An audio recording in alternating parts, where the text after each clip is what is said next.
Alright guys, so today we have the Peanut Butter Crunch McFlurry.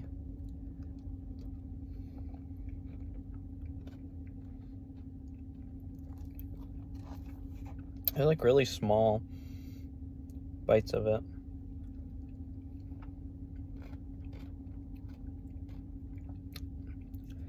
It's more of like a hint of peanut butter than really like a lot. I wish there was more peanut butter. They have the right amount of crunch though.